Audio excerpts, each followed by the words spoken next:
Let's waste no time bringing in our next guest, just in time for National Superhero Day, of course, Twitter superstar and host of Your Voice Radio, my good friend Bill Mitchell. Bill, great to see you. Thanks for being with us today. I know you have been a crazy busy man, so I'm honored for a bit of your time. So much to talk about, Bill, so little time. Let's talk about your friend in the White House, right? Your buddy that's retweeted you a few times, and he met with the NRA today. Can you tell us about what you thought about that speech? Yeah, well, let me just give the broad overview right now of the 100 days, because I know we don't have that much time. What Donald Trump has done is remarkable when you consider the fact that this is a man who has no experience in government whatsoever. He's used to working in businesses where if somebody doesn't perform, he can fire them. Yeah. If Donald Trump is the CEO of a corporation, Paul Ryan wouldn't have lasted a week, okay? But now he comes in, he's got to work with these people that he doesn't like, that are incompetent, that are opposition to him. He's got to work around all that. He's done a remarkable level of things. He's been opposed by the DNC, half the RNC, the media, all that. And I mean, the level of accomplishments, he's actually working with China as an ally now against North Korea. My God. You know, how could anybody be anything but thrilled with what this man has done in the first 100 days? And he has tremendous momentum now going into the next 100 days. He really does. I mean, what he's done is unprecedented. His base is 98% happy with him. I dare to say no president has ever surpassed those numbers, and that's according to Alphabet Soup News, right? ABC. Anyway, right. You've been writing and talking a lot on your show about Trump's big tax reform plan that he unveiled this week. Right. Good, bad, or ugly for everyday Americans, because he's getting a little bit of pushback from some conservatives, I'm hearing, but you always have a good explanation for that. Yeah, well, here's the thing. Is the tax plan is really good for middle Americans because 70% of people don't itemize at all, okay? They just take the standard deduction. And under Trump's tax plan, the standard deduction is going to double over what it was before. So that's a big help to Wait, will that mean that Bill and Hillary Clinton cannot write off their underwear that they donate to charity? Who knows?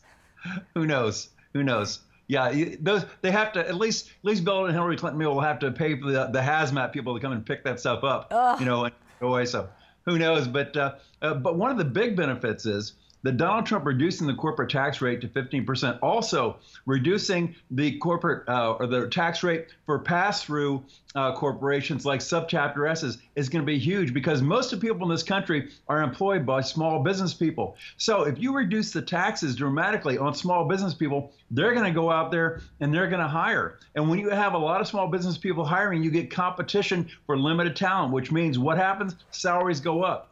Okay, salaries go up. People's opinion about their future goes up. So what do? They buy houses, they buy cars, they buy those long-term assets. Somebody has to build that house. Somebody has to build that car. The whole economy starts to move.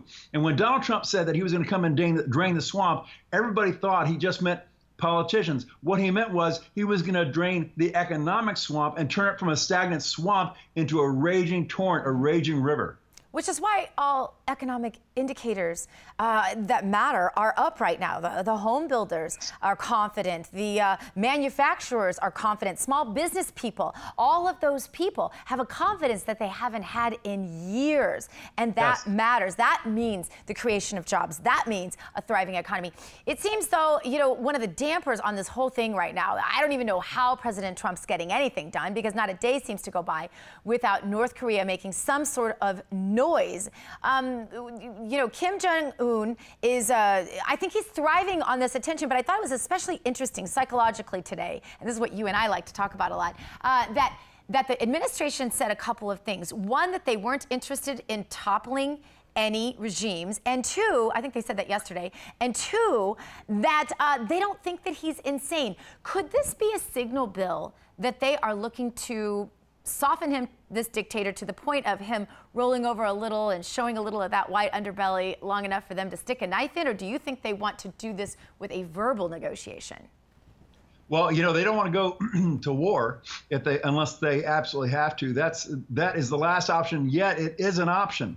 You know, this is what people have to realize when Donald Trump is negotiating. You know, the reason why we're getting a renegotiation on NAFTA, and this renegotiation is going to be according to our terms, is because when he attacked Syria, he didn't wait. He was decisive in attacking Syria. Right. That gave sharp teeth to the shark. What is a shark without teeth? A big fish. Okay. Donald Trump put teeth in the shark, and that's why when he goes to NAFTA, when he goes to Canada and Mexico, it says, you know what? If we don't get a good deal on this, I'm canceling this agreement. They believe it, because he's shown that he follows through on his promises. So this shark has got teeth for the rest of his term. And so what's happening in North Korea is that now China is working with us to get this North Korea's problem solved. Who would have ever thought that would happen? So, you know, there's no guarantees in this business. This is high-risk poker, but I think Donald Trump has positioned us in the best possible position to have the most possible success.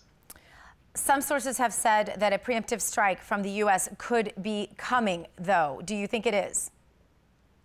I don't know, maybe. We'll see. We'll see. I'll put it this way.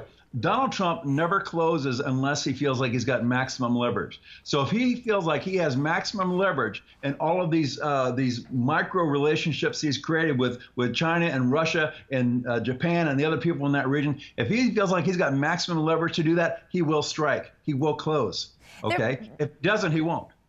There's been a lot of talk, though, Bill, that the U.S. has meddled in with the North Korean missiles that they've tried to fire. 3 unsuccessful attempts now. This one today seemed to be about the biggest dud of all, I think. And so do you think that this being the 3rd failed attempt on the part of North Korea to fire a missile, does that mean that it is true that the United States is interfering? It could be. I think it's a moon laser. I think we've got a laser on the moon and we're shooting the missiles as they leave the launch pad. You know, I watched that in an old James Bond movie. But seriously, I don't know. But you would think that maybe we're hacking their missiles and making them blow up, because either they're really bad at making missiles or really good at stopping their good missiles. And, you know, those missiles that were in that parade that we saw, a lot of people thought those were just cardboard, you know, like paper mache missiles, not really real. So we'll see. But we have got very good technology. And there's an excellent chance that we are actually causing those to blow up, which I think would be very cool, actually. Yeah, so here's the thing. I studied psychology for the better part of about a decade, and I don't know that you've ever studied psychology, but you are definitely one of the best armchair psychoanalysts I've ever known. Is this kindergarten dictator crazy? Is he crazy? Is he insane? Is he insane? He was you know, is it nature or nurture? You know, in this case, you know, was he nurtured? Was he raised to be like this? You know, when people are living in that environment, you know, who knows? Who knows what they think? So, but you know, I just don't know. I just don't know if he's crazy. Oh, I hope that he's rational enough. Let me put it this way: he's an ultimate narcissist. Okay, narcissists do not have a track record of sacrificing themselves for a cause. Okay, so I don't think he's going to sacrifice himself for this. I think when push comes to shove, he'll back off.